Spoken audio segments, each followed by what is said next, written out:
झारखंड में भ्रष्टाचार के कथित आरोपों में जेल जा चुके जेएमएम नेता और राज्य के सीएम हेमंत सोरेन ने कांग्रेस के साथ मिलकर चुनाव में जीत का जोरदार परचम लहरा दिया। जेएमएम, कांग्रेस, आरजेडी और सीपीआई-एमएल जैसे दलों ने इंडिया गठबंधन के बैनर तले लड़कर जीत को पिछले असेंबली चुनावों से आगे ले गए।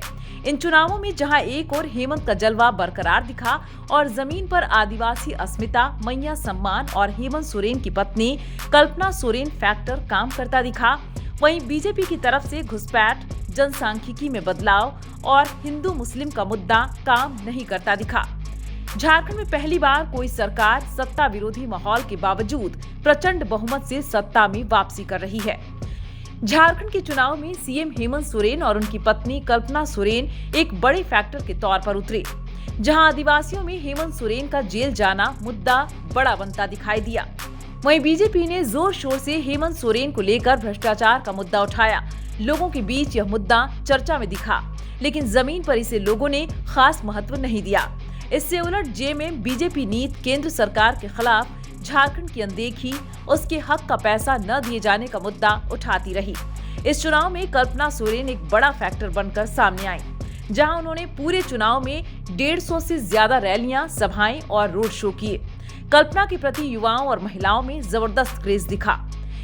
बीजेपी ने भले बांग्लादेशी घुसपैठ, आबादी में बदलाव का मुद्दा उठाते हुए उसे आदिवासी अस्मिता से जोड़ने की कोशिश की। बीजेपी ने आदिवासी वोटों को हासिल करने के लिए उनके सामने रोटी, बेटी और माटी का नारा दिया। बीजेपी ने संथाल परगना इलाके में कहा था कि बांग्लादेशी घुसपैठ के जरिए घुसपैठिए उनकी रोटी यानी रोजगार, उनकी बेटियों से शादी कर बेटी और उनकी जमीन यानी माटी छीन रहे हैं। लेकिन आदिवासियों ने उनके इस नैरेटिव को नकार दिया। हालांकि बीजेपी ने कोल्हान के टाइगर कहे जाने वाले संथाल नेता चंपाई सोरेन और सीता सोरेन को अपने खेमे में लाकर आदिवासियों को एक संदेश देने की कोशिश की थी। लेकिन बीजेपी की रघुवर दास सरकार के समय में आदिवासियों से जुड़े कानून को लेकर आदिवासी तबके में मौजूद डर और आशंका ने उन्हें बीजेपी पर भरोसा करने से कहीं न कहीं रोका। वहीं बीजेपी ने संथाल परगना को अलग करने का शिगुफा भी छोड़ा, जिसे आदिवासी तबके ने नकार दिया। आदिवासियों द्वारा बीजेपी को नकारे जाने का ही असर था कि आदिवासी बहुल कोल्हान और संथाल दोनों ही इलाके में बीजेपी को करारी हार देखनी पड़ी। राज्य के आदिवासियों के आरक्षित 28 सीटों में से 27 सीटों पर इंडिया गठबंधन जीता। जमीन पर हेमंत सोरेन सरकार की कल्याणकारी योजनाएं भी काम करती दिखीं। इंडिया गठबंधन की कामयाबी की कहानी में मैया सम्मान का बड़ा योगदान है, जिसकी 3 किस्त पहले ही रिलीज हो चुकी थी, जबकि चौथी किस्त भी चुनाव के दौरान पहुंची। जेएमएम ने कहा कि अगर दोबारा सरकार आती है तो 1000 प्रति महीने की राशि को 2500 किया जाएगा। इसी तरह से बिजली का बिल माफ योजना ने भी हेमंत सरकार की वापसी में बड़ी मदद की। झारखंड में बीजेपी ने जो भी कोशिश की उसका ज्यादातर वार खाली गया। फिर चाहे चंपाई सोरेन और सीता सोरेन जैसे नेताओं को अपने साथ लाना, लोगों ने उन्हें ज्यादा स्वीकार नहीं किया। वहीं बीजेपी ने जिस तरह से जमीन पर बांग्लादेशी घुसपैठ का मुद्दा, जनसांख्यिकी में बदलाव का मुद्दा और कटेंगे तो बटेंगे का मुद्दा कर संथाल परगना में हिंदू मुस्लिम करने की कोशिश की, उससे भी बीजेपी को नुकसान हुआ। भले ही इस कोशिश में हिंदुओं में ध्रुवीकरण हुआ, लेकिन उसके सामने आदिवासियों और मुस्लिम ने जिस तरह से साथ आकर वोट किया, उसने बीजेपी की रणनीति को फेल कर दिया। हालांकि बीजेपी ने यहां बड़े पैमाने पर अपने नेताओं को उतारा।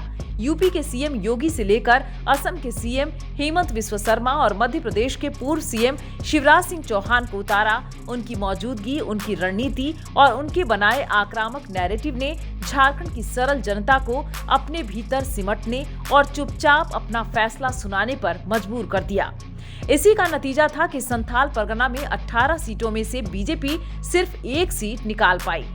इसी तरह से कभी बीजेपी का मजबूत किला रहे कोल्हान में भी शहरी सीटों को छोड़ दें तो बीजेपी को खास सफलता नहीं मिली।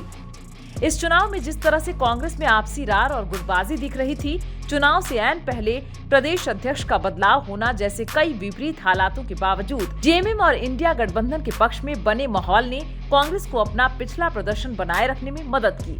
कांग्रेस ने पिछली बार 16 सीटें जीती थी। इस बार भी वह 16 सीट निकालने में कामयाब रही।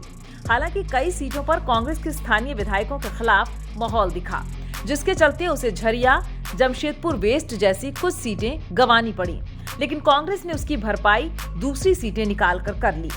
बीजेपी की करारी हार के पीछे एक बड़ी वजह उसकी सहयोगी आजसू का खराब प्रदर्शन भी रहा। आजसू के इस निराशाजनक प्रदर्शन की एक बड़ी वजह बना 30 साल का युवा चेहरा जयराम महतो, जिसने आजसू का core vote bank Mahato vote bank में ऐसी सेंधमारी की कि आजसू के चीफ सुदेश महतो खुद सिल्ली से अपनी सीट हार गए। जयराम ने राज्य के 81 में से 73 सीटों पर अपनी पार्टी जेकेएलएम के अपने उम्मीदवार दिए। भले ही जेकेएलएम एक सीट जीत पाई हो, लेकिन उसने तमाम सीटों पर चुनावी समीकरण बदल दिए। जयराम खुद गिरिडीह जिले की डुमरी से जीत गए, जबकि कई जगह उनके उम्मीदवार के चलते बीजेपी खासकर आजसू उम्मीदवार को हार का मुंह देखना पड़ा। वहीं बोकारो की चंदन कियारी सीट पर बीजेपी उम्मीदवार को जेकेएलएम के उम्मीदवार के चलते तीसरे स्थान पर जाना पड़ा। भले ही अपने राज्य बिहार में आरजेडी खास प्रदर्शन न कर पाई हो, लेकिन झारखंड के इन नतीजों में एक अहम किरदार उसका भी रहा, जहां उसने राज्य की लड़ने वाली 6 सीटों में से 4 सीटों पर अपनी जीत दर्ज की। आरजेडी ने बिहार से लगते झारखंड के जिलों में अपना बेहतरीन प्रदर्शन किया। आरजेडी ने देवघर, गोड्डा, विश्रामपुर और हुसैनाबाद में बेहतरीन प्रदर्शन किया।